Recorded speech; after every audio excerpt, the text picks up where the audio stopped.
Siap. Oke, langsung aja. Di sini saya akan membahas tentang era revolusi dan Napoleonik. Apa itu revolusi Prancis? Revolusi Prancis merupakan perubahan tatanan sosial politik ekonomi yang terjadi pada tahun 1789 sampai 1799 di Prancis. Dimulai dengan penyerangan ke penjara Bastille oleh rakyat Prancis pada tahun 1789. Latar belakang revolusi Prancis dipicu oleh ketidakpuasan rakyat Prancis terhadap monarki yang dipimpin oleh Raja Louis ke-16. Ia naik kerajaan Prancis dalam kondisi buruk akibat terlibat dalam peperangan besar seperti Perang 7 Tahun dengan Inggris dan Perang Revolusi Amerika yang menyebabkan ketidakseimbangan pajak bagi para petani dan kelas bawah dibandingkan dengan para bangsawan dan pendeta yang memiliki hak istimewa. Dari latar belakang tersebut, Raja Louis ke-16 mengaktifkan kembali Estates General atas saran para menteri kepercayaannya yaitu Turgot dan Necker. Estates General ini tidak berjalan dengan baik dan tidak memberikan solusi. Justru terjadi perbedaan tajam antara anggota-anggota itu sendiri. Sidang Estates General akhirnya dibubarkan dengan hasil deadlock. Kegagalan Estates General ini dimanfaatkan oleh golongan 3 dengan membentuk National Assembly. Majelis Nasional merupakan pemerintahan baru rakyat oposisi yang menggantikan rejim pemerintahan Orde Lama. Dan Majelis Nasional ini menyusun konstitusi untuk mengatur pemerintahan dan diakhiri dengan sumpah lapangan tenis. Konstitusi yang dibentuk oleh Majelis Nasional ini melemahkan raja. Kenapa? Karena raja harus tunduk terhadap konstitusi, namun raja tetap tidak mau. Dan terjadilah pecahnya revolusi Prancis, rakyat menyerbu penjara Bastille, mengawali terjadinya revolusi Prancis untuk menentang pemerintahan yang absolut.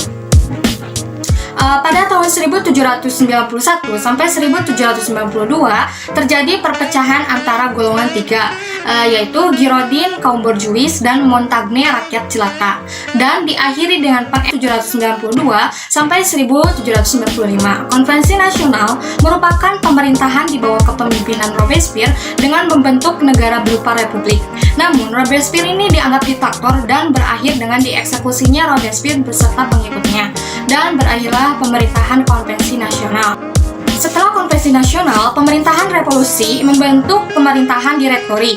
Pemerintahan direktori ini merupakan kembalinya pemerintahan borjuis dengan membagi kekuasaan eksekutif kepada 5 orang direktur, salah satunya yaitu Napoleon.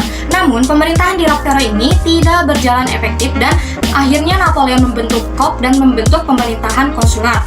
Pemerintahan konsulat terjadi pada tahun 1799 sampai 1804, pemerintahan yang dipimpin oleh 3 konsul ini, dan muncullah Napoleon sebagai seorang otoriter dan menjadi kaisar pertama Prancis. Selanjutnya yaitu Perang Revolusi Prancis dengan Eropa. Perang Revolusi Prancis merupakan serangkaian konflik besar antara pemerintahan Revolusi Prancis dengan beberapa negara Eropa, ditandai dengan semangat Revolusi Prancis dan inovasi militer. Perang ini menyaksikan kemenangan bagi Prancis yang mengalahkan beberapa koalisi yang menentang mereka, dan memperluas kekuasaan Prancis ke negara Eropa, salah satunya yaitu Italia. Selanjutnya yaitu reorganisasi Eropa oleh Napoleon. Dalam reorganisasi Napoleon ini menjalankan pemerintahan dengan sistem militer. Negara Prancis merupakan negara jaya di Eropa. Ia membentuk federasi Eropa di bawah kekuasaan Prancis. Dalam pemerintahan Napoleon menerapkan sistem kontinental. Sistem kontinental yang dirancang oleh Napoleon bertujuan untuk menghancurkan Inggris Raya melalui penghancuran perdagangan Inggris. Sistem kontinental ini melarang kapal-kapal Inggris memasuki pelabuhan Eropa. Sistem kontinental ini menjadi bumerang dan melemahkan Napoleon sebagai penguasa. Mengapa? Karena sistem ini menghancurkan ekonomi Prancis dan para sekutunya. Dan juga sistem ini menimbulkan konflik yang meluas untuk Napoleon dalam kekaisarannya yang akhirnya menyebabkan kejatuhannya. Pembahasan selanjutnya akan dibahas oleh teman saya, yaitu Rija. Ya, baik, terima kasih Indah yang sudah memaparkan materinya. Nah, halo teman-teman, nama saya Rizal Darmawan. Di sini saya akan menjelaskan tentang gerakan demokrasi di Eropa. Gerakan demokrasi di Eropa, yang sini saya akan bahas tentang demokrasi. Demokrasi adalah sebuah bentuk pemerintahan yang seluruh rakyatnya memiliki kesetaraan hak dalam keputusan yang dapat mempengaruhi kehidupan warga negaranya. Lalu selanjutnya saya akan bahas tentang gerakan demokrasi, yaitu pertama adalah latar belakang dari Kongres Wina. Kongres Wina adalah sebuah pertemuan antara para wakil dari kekuatan-kekuatan besar di Eropa. Pertemuan ini dipimpin oleh negara Austria yang diadakan di Wina pada 1 September 1914 hingga 9 Juni 1815 dengan tujuan adalah untuk menentukan kembali peta politik di Eropa setelah kekalahan Prancis hingga berakhirnya kekuatan Napoleon. Beberapa pimpinan dan wakil negara Eropa yang hadir dalam kongres ini adalah Pangeran Metternich dari Austria, yaitu Viscount dari Britania, yaitu Sir Alexander dari Rusia, dan ada Charles Maurens dari Prancis. Selanjutnya adalah konser di Eropa. Konser Eropa atau sistem hubungan internasional Wina menggambarkan keseimbangan kekuasaan yang terjadi di Eropa sejak peperangan Napoleon berakhir sampai Perang Dunia I pecah. Konser Eropa dibentuk oleh negara-negara berkuasa Austria, Prusia, Kekaisaran Rusia, dan Britania Raya yang juga merupakan anggota aliansi keempat. Aliansi keempat mengalahkan pasukan Napoleon dan juga Kekaisaran pertama Prancis. Pangeran Metternich, tokoh berpengaruh di Eropa. Zaman konser ini kadang disebut dengan zaman Metternich karena pengaruh konservatif konselir Eropa dan dominasi Australia di Konferensi Jerman atau Resolusi Eropa karena upaya Revolusioner Kongres Wina untuk mengembalikan Eropa ke keadaan semula sebelum Revolusi Prancis. Lalu selanjutnya Revolusi Juli. Revolusi Prancis atau juga dikenal dengan Revolusi Juli merupakan penyebut penggulingan Raja Charles ke-10 dan naiknya sepupunya Louis Philippe yang setelah 18 tahun naik tahta akan digulingkan pada tahun 1848. Hal ini menandai dengan pergerakan monarki. Hal ini memiliki hasil yaitu pemunduran Charles ke-10 dan naiknya Louis Philippe ke tahta Prancis dan membentukkan monarki Juli konstitusional. Lalu selanjutnya adalah Revolusi Februari. Peristiwa utama ini adalah di Saint-Pétersbourg, itu ibu kota Prancis pada saat itu, yang dimana ada ketidakpuasan antara rakyat dan masyarakatnya. Lalu di sini ada memiliki hasilnya itu kemenangan revolusioner, akhir dari monarki, produk kekuasaan ganda antara pemerintahan sementara dan Petrov Soviet. Lalu ada proklamasi republik.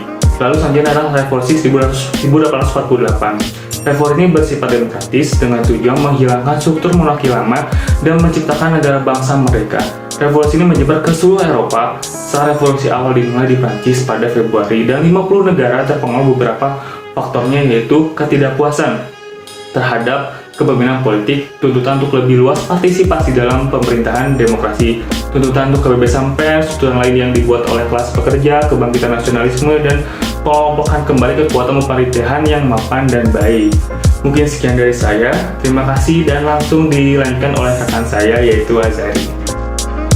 Baik, terima kasih Rizal. Selanjutnya saya akan menjelaskan tentang bab 13 yaitu Gerakan Nasional Eropa tahun 1448 hingga 1871. Yang pertama adalah nasionalisme modern.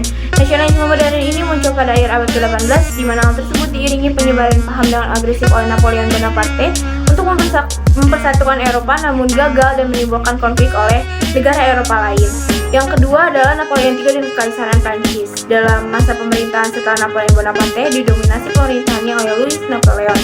Pada pemerintahannya terjadi First Paris Exposition tahun 1855 ketika seluruh dunia berkumpul untuk melihat seni Prancis dan terjadi juga perang Crimea yang menghasilkan Treaty of Paris. Yang ketiga adalah bagaimana pecahnya Italia. Ada dua faktor yang membuat Italia terpecah. Faktor geografis yang pertama adalah posisi daerah terendah Alpen dan lembah sungai menjadi pintu masuk bangsa penyerang, dan historis yaitu bangsa Lombard, Franks, Jerman membagi semenanjung Italia menjadi negara kecil, lemah, dan saling bermusuhan. Tahun 1815 Italia tunduk pada Austria dan hal ini memicu banyaknya aksi menentang seperti Young Italy yang dipimpin oleh Mazzini tahun 1813. Tokoh yang paling berperan mempersatukan Italia juga adalah Victor Emmanuel II dan Cavour. Mereka berasal dari kerajaan Sardinia, yang satu-satunya adalah negara bagian Italia yang tidak dikontrol oleh Austria. Saat itu Victor Emmanuel II memimpin Sardinia tahun 1849 dengan menterinya itu Cavour. Salah satu cara mempersatukan Italia adalah Cavour memprovokasi pemerintah Austria agar Austria terlihat sebagai agresor di mata Eropa. Sardinia di bawah Cavour memilih berperang melawan Austria. Usaha unifikasi kembali dimulai saat Sardinia berperang melawan sekutu. Di bawah Giuseppe Garibaldi dan Resto Sisilia dan Napoli ditaklukkan dan diberikan kepada Victor Emmanuel II. Setelah itu adanya Parlemen Nasional bertemu di Turin, namun tidak membuat Italia benar-benar bersatu. Perpecahan Jerman selanjutnya dimulai saat Jerman berhutang kepada Napoleon Bonaparte melalui Treaty of Capo Formio, di mana Napoleon menguasai Jerman Barat dan ditambah Jerman ini terpecah secara politik, namun bersatu pada ekonomi. Salah satu yang ikut mempersatukan Jerman adalah William I dan Bismarck. William I naik ke atas 1861 di usia 64. Beliau ini membuat reformasi angkatan bersenjata oleh Prusia dan memberlakukan wajib militer. Di sini Bismarck ini menempatkan Prusia sebagai pemimpin Jerman pula. Gabungan Austria dan Jerman merebut kembali Kadipaten Holstein dan Schleswig dari Denmark, dan selanjutnya terjadi Perang 7 Minggu karena konflik pembagian kadipaten tersebut. Dan setelahnya Prancis Joseph I menyetujui perdamaian dan Prusia menyatukan bagian wilayah membentang dari wilayah Polandia hingga ke perbatasan Prancis. Treaty of Frankfurt selanjutnya ada, di mana di dalamnya ada ganti rugi Prancis atas kekalahannya terhadap Jerman, seperti itu. Materi selanjutnya akan diteruskan oleh teman saya Kirani. Baik, terima kasih Azhari. Perkenalkan, nama saya Kirani dengan NIM 1900348, dan di sini saya akan menjelaskan bab 14 tentang Kerajaan Inggris dan Kekaisaran Inggris. Nah, selanjutnya kita masuk ke reformasi parlemen, di mana pada awal abad ke-19 ini Inggris memiliki monarki konstitusional yang dibatasi oleh parlemen. Beberapa kalangan masyarakat yang terdiri di dalamnya itu kalangan masyarakat Tories dan juga Whigs, di mana yang Tories ini merupakan kalangan masyarakat yang tidak populer, sedangkan Whigs merupakan kalangan yang memonopoli jabatan selama kekuasaan George I dan II. Kemudian akhirnya kalangan Whigs ini pun jatuh karena digantikan oleh kekuasaan George III pada tahun 1760. Nah, selanjutnya pada awal abad pertengahan, setiap wilayah atau county di beberapa kota besar Inggris dan Irlandia itu memiliki dua perwakilan atau dua anggota di House of Commons. Tetapi di dalamnya banyak terjadi ketidakadilan dan kasus suap yang merugikan rakyat. Jatuhnya Kementerian Duke of Wellington pada tahun 1830 ini merupakan tanda adanya revolusi Juli di Perancis yang menandakan bahwa kalangan Whigs sudah kembali berkuasa dan mereka melakukan sumpah untuk melakukan reformasi parlemen. Dan di dalamnya ini terdapat RUU yang diusahakan untuk bisa menembus House of Commons. Akhirnya RUU yang berhasil menembus House of Commons adalah rancangan undang-undang atau RUU yang ketiga. Nah, pada tahun 1832, RUU yang diperdebatkan tadi itu akhirnya menjadi hukum yang berisi tentang undang-undang reformasi. Nah, selanjutnya Inggris ini nantinya akan menjadi negara yang melakukan reformasi damai dan bukan melakukan revolusi di masa yang akan datang. Nah, selanjutnya terjadinya demokrasi politik pada tahun 1832 hingga 1867, di mana di dalamnya terdapat undang-undang reformasi yang mempengaruhi dua partai besar, di antaranya yaitu Partai Tories dan juga Partai Whigs.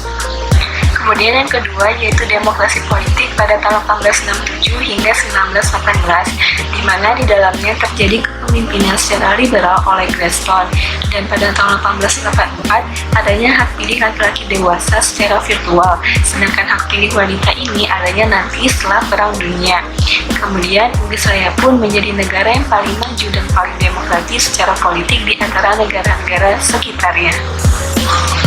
Nah, kita akan masuk ke pemerintahan kerajaan Inggris, di mana di dalam pemerintahan kerajaan Inggris ini terdapat beberapa konstitusinya. Yang pertama yaitu adanya piagam kerajaan, kemudian undang-undang parlemen, Common House, dan yang terakhir perjanjian internasional yang mengatur jalannya pemerintahan kerajaan Inggris. Selanjutnya kita masuk ke permasalahan Irlandia. Dan permasalahan Irlandia ini terjadi karena waktu itu Inggris ingin memperluas wilayahnya hingga ke wilayah Irlandia. Namun Irlandia ini menolak karena dinilai Inggris ingin menerapkan bahasa Inggris, sedangkan Irlandia tidak ingin menghilangkan bahasa Celtic dan juga adat istiadat di daerah mereka sendiri. Yang terakhir yaitu adanya Kekaisaran Inggris. Nah, Kekaisaran Inggris ini diibaratkannya sebagai sebuah organisasi yang tidak harmonis karena di dalamnya terdapat negara-negara yang berdiri sendiri, yaitu negara protektorat, koloni-koloni Inggris, dan dominion yang memiliki pemerintahan sendiri, serta juga adanya beberapa negara India. Sekian, terima kasih.